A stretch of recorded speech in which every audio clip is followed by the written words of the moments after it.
আচ্ছা, যে ফেসবুক অ্যাকাউন্টটা আমরা সারাদিন ব্যবহার করি সেটা কি শুধু বন্ধুদের সাথে কথা বলার জন্যই? একবার ভাবুন তো, যদি এই একই প্ল্যাটফর্মকে একটা বাড়তি আয়ের উৎস বানানো যেত।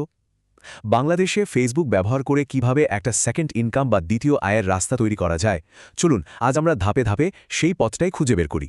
দেখুন, মাস শেষে যখন স্যালারিটা অ্যাকাউন্টে ঢোকে একটা স্বস্তি লাগে, তাই না? কিন্তু সত্যি বলতে সেই টাকাটা দিয়ে কি সব প্রয়োজন ঠিকঠাক মেটানো যায়? একটা ভালো চাকরি আর একটা নির্দিষ্ট মাইনে, এই ধারণাটা আমাদের মনে এক ধরনের ঝুঠা বা মেকি নিরাপত্তার বোধ তৈরি করে। কিন্তু বাস্তবতাটা কি আসলেই এরকম? চলুন রাফির গল্পটা দিয়ে বিষয়টা বোঝার চেষ্টা করি। রাফির বয়স ২৯, ঢাকায় একটা প্রাইভেট কোম্পানিতে চাকরি করে। বাইরে থেকে দেখলে মনে হবে আরে ও তো বেশ ভালোই আছে, কিন্তু ভেতরে ভেতরে সে একটা আর্থিক চাপের মধ্যে দিয়ে যাচ্ছে। তো রাফির এই ৪৮,০০০ টাকা বেতনের দিকে যদি তাকাই, কি দেখা যায়? এর একটা বিশাল অংশই কিন্তু চলে যাচ্ছে একদম বেসিক খরচে, মানে বাসা ভাড়া, যাতায়াত আর পরিবারকে সাপোর্ট দিতে। মাস শেষে হাতে যে সামান্য কিছু টাকা থাকে সেটাও যেন চোখের পলকে শেষ হয়ে যায়। এই যে সেভিংসের জায়গাটা এত ছোট, মূল সমস্যাটা কিন্তু এখানেই লুকিয়ে আছে। এখন প্রশ্ন হলো, রাফির মতো এমন একটা পরিস্থিতির আসল কারণটা কি? সমস্যাটা আসলে রাফির একার নয়, বরং এটা একটা সিস্টেম বা ব্যবস্থার অংশ যার ওপর আমরা সবাই নির্ভর করতে শিখে গেছি। সত্যি বলতে কি, এর জন্য কাউকে একা দোষ দেওয়া যায় না। আমাদের শিক্ষা ব্যবস্থা, আমাদের সমাজ, আমাদের পরিবার সবাই তো আমাদের একটাই জিনিস শিখিয়েছে, একটা ভালো চাকরি খুঁজে নাও।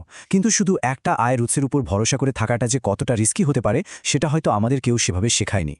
আয়ের দুটো পথের দিকে তাকালেই পুরো ব্যাপারটা একদম পরিষ্কার হয়ে যায়। চাকরির সিস্টেমে কি হয়? সময় বিক্রি করে টাকা আয় করা হয়, আর যেহেতু সময়টা লিমিটেড তাই আয়টাও লিমিটেড। অন্যদিকে মালিকানার সিস্টেমে ভ্যালু বা মূল্য তৈরি করে টাকা আয় করা হয়, যার সম্ভাবনা হতে পারে প্রায় অসীম। ফেসবুক থেকে আয়ের কথা শুনলেই অনেকে একটা বিরাট ভুল করে বসেন। তারা ভাবেন যা খুশি পোস্ট করলেই বুঝি টাকা আসবে। কিন্তু ফেসবুক তো কোনো এটিএম মেশিন না, তাই না? এটা একটা মারাত্মক শক্তিশালী টুল, যা শুধু সঠিকভাবে ব্যবহার করতে জানতে হয়। চলুন এবার তাহলে মূল সমাধানের দিকে যাওয়া যাক। এখানে এমন ৩টা প্রমাণিত পদ্ধতির কথা বলবো যা বাংলাদেশ থেকে এখনই শুরু করা সম্ভব, আর এই পদ্ধতিগুলো ব্যবহার করে ফেসবুককে একটা বাড়তি আয়ের দারুণ মাধ্যম বানানো যেতে পারে। প্রথম পদ্ধতিটা সবচেয়ে সহজ, আর সবচেয়ে বড় কথা হলো এর জন্য কোনো ইনভেস্টমেন্টের দরকার নেই। দেখুন, প্রায় সবারই কিন্তু কোনো না কোনো স্কিল বা দক্ষতা থাকে। হতে পারে সেটা লেখালেখি বা ডিজাইন কিংবা ভিডিও এডিটিং। ফেসবুক প্রোফাইল বা পেজ হতে পারে সেই দক্ষতাটা মানুষের সামনে তুলে ধরার একটা দারুণ গেটওয়ে। এটা কাজ করে খুব সহজভাবে। প্রথমে নিজের একটা দক্ষতা খুঁজে বের করতে হবে। এরপর নিয়মিত সেই কাজের কিছু স্যাম্পল বা নমুনা ফেসবুকে পোস্ট করতে হবে। দেখতে দেখতেই দেখবেন কাজের ব্যাপারে মানুষ আগ্রহী হচ্ছে এবং ক্লায়েন্ট নিজে থেকেই আপনার সাথে যোগাযোগ করছে। একটা বাস্তব উদাহরণ দিলে ব্যাপারটা আরও পরিষ্কার হবে। ধরুন, একজন নতুন কন্টেন্ট রাইটার যদি মাসে ১৫টার মতো আর্টিকেলও লেখেন, তাহলে তিনি চাকরির পাশাপাশি খুব সহজেই মাসে ৪,৫০০ থেকে ১৫,০০০ টাকা পর্যন্ত বাড়তি আয় করতে পারেন। দ্বিতীয় পদ্ধতিটা হলো রিসেলার ব্রিজ। এটাকে অ্যাফিলিয়েট মার্কেটিং নামেও অনেকে চেনেন। এখানে ব্যাপারটা হলো নিজে কোনো প্রোডাক্ট না বানিয়ে অন্যের প্রোডাক্ট বিক্রি করতে সাহায্য করা, আর প্রত্যেকটা বিক্রির উপর একটা নির্দিষ্ট কমিশন পাওয়া যায়। মানে মূল কাজটা হলো বিক্রেতা আর ক্রেতার মধ্যে একটা ব্রিজ বা সেতু তৈরি করে দেওয়া। বাংলাদেশে এটা করার সবচেয়ে সহজ উপায়গুলোর একটা হলো দারাজের মতো প্ল্যাটফর্মের অ্যাফিলিয়েট প্রোগ্রামে জয়েন করা। তাদের প্রোডাক্টের লিঙ্ক নিজের ফেসবুক পেজ বা গ্রুপে শেয়ার করতে হয়, আর যখনই কেউ সেই লিঙ্ক ব্যবহার করে কিছু কেনে, সাথে সাথে একটা কমিশন অ্যাকাউন্টে চলে আসে।